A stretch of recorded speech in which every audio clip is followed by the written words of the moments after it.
Hey, the Circle of Hope pastors are here. And you know what? We do these videos every other week or so where we try to answer your questions in a succinct way, as succinct as we can. And let me tell you, we spend a lot of times configuring how the camera works. So I hope you are marveling at the expert cinematography happening here. All credit goes to Brother Ben. My framing is off the chain. Look at this. And we know we'll get millions of views if the framing is good. So please share just for the because frame. this is about views. No, we want to talk. This is the extension of our dialogue. You get in on it. We didn't script this too much. It's someone asked. What's our question, Johnny? What's the point of getting married? Someone asked me this. People are asking it. Marriage is dying.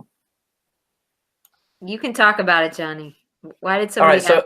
Wait, let me start by saying maybe you shouldn't, especially not by the state. Maybe you should just get married at church and not have a giant wedding and not pay for everything. Mm-hmm. Maybe you should just be married.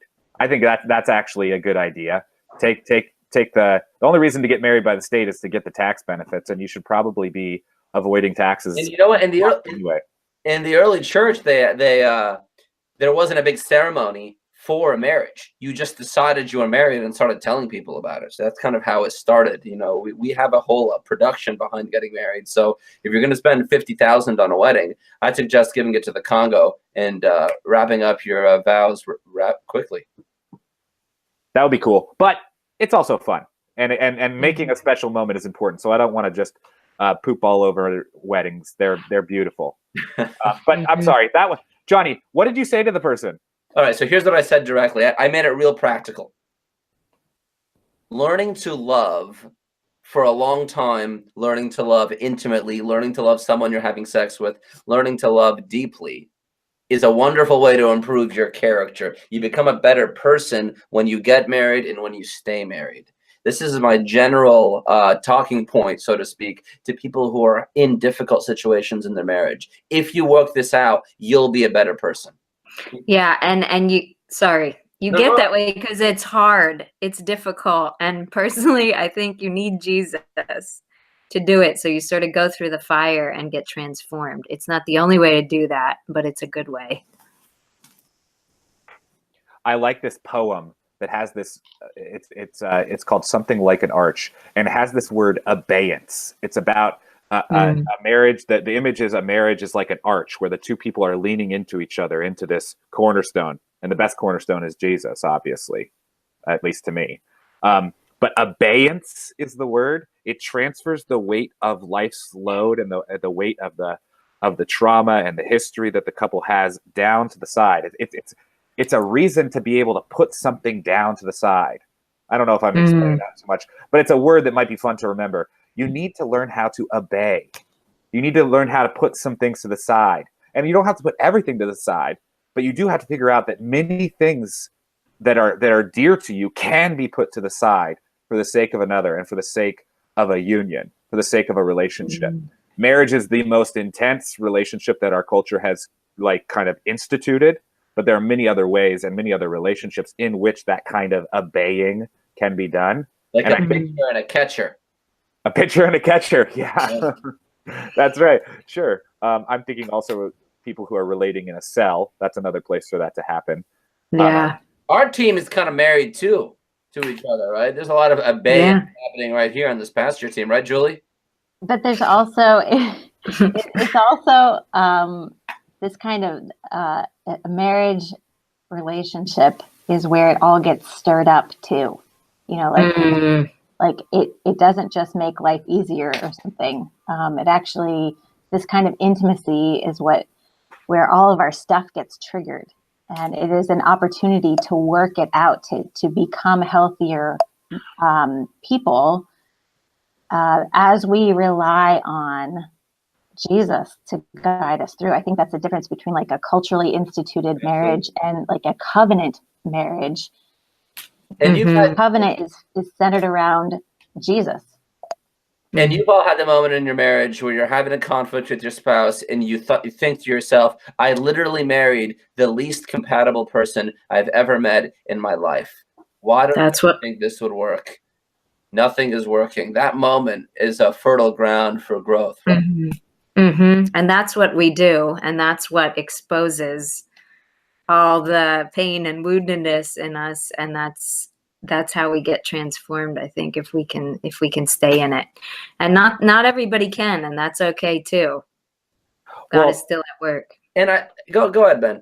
Well, I was going to say that another reason to get married is that, like you said, that gets stirred up. And one of the things is sex stirs that stuff up automatically. Sex has a place in connected, the way our bodies work, the way our hearts and minds work. Sex stirs that stuff up, whether you're going to be in a marriage relationship with that person or not. So if you want to have sex and you want to have good sex that is fully acknowledging the vulnerability of having sex and fully acknowledging the union that is happening in sex, you actually need to commit for the long haul, because the immediate stuff that comes out is kind of like, it's a little crazy, you know, it's a little unprocessed. It's very scary. And that's why, you know, and I'm talking about what not the stuff that comes out of me when I get into that vulnerable 14 years. And a lot of it has, you know, everyone that has been in a long-term relationship, whether they're married or not, knows that the worst stuff comes out on this person that you love the most. And you have to be willing to go through that and get beyond it instead of just piecing out when it gets hard, because it gets hard because you're in that vulnerable place, and it's a scary place to be. You have to trust beyond that moment. And you can clearly extend this to your other relationships, right? Your other intimate relationships are also a fertile ground for development and growth. You've experienced this with your family, with your friends, and with your spouse too. Are the reason to attach the development and the maturity that can come. It will be difficult. There will be losses that we suffer necessarily, but through that process, we grow as individuals. And so I hope that you keep finding opportunities to connect in this way. And I think we want to. I think that that's an innate thing in us to relate and to connect intimately, to want to have sex, to be married, but also to relate in non-sexual ways intimately with one another too. We all want to do it. That's why the community even works. That's why we have this thing that we're doing together. Well said, Johnny. Yo, Rachel, do you have time to recommend this to us? Yeah. Oh gosh, I haven't read it in a long time. Ben, you go. Tell us what you like. I just know that I don't know that you love it. I wanted to hear from you, but also I can say real quickly what you were saying early. That's why I've just pulled it off the shelf. It's right here behind me. Is that I was channeling it a little bit. We actually do, Johnny, get the person that is like least compatible for us, because his psychological idea is that we are revisiting childhood, where we are like magnetized towards the people that are a lot like our parents, that didn't provide for us in crucial ways when we were children. And this isn't about abuse. This is about just being a normal human being parent. You don't have enough. Children are learning how to be abandoned. That's the project of a 6-month-old. You know, you wake up and your little lizard brain doesn't see mom, and now trauma is happening to you. That's why it's hard to be anything. And so Harville Hendrick's idea in this book, Getting the Love You Want, is acknowledging that and then entering into the marriage relationship as a place where up automatically. Absolutely. And so if you do it together, where you're going to tend to that little baby and grow up together, and you have the opportunity for healing. And it's very unique. It doesn't happen in every intimate relationship, and part of that is sex, but also just the intensity of a marriage commitment. Show us that book one more time. Harville Hendrick's Getting the Love You Want. He's not a Christian, but he definitely pulls a lot of biblical imagery for his ideas. Wonderful. Well, thanks for that summary, Ben, and thanks for the dialogue, folks. We went way over time, but I think that's fine because the framing was so good. You can share this video with people that you think, oh, what's up, Zach? And you can connect this, use this as a tool to connect with others. So if you have more questions, send them our way. Subscribe to this channel on YouTube and share it on Facebook too.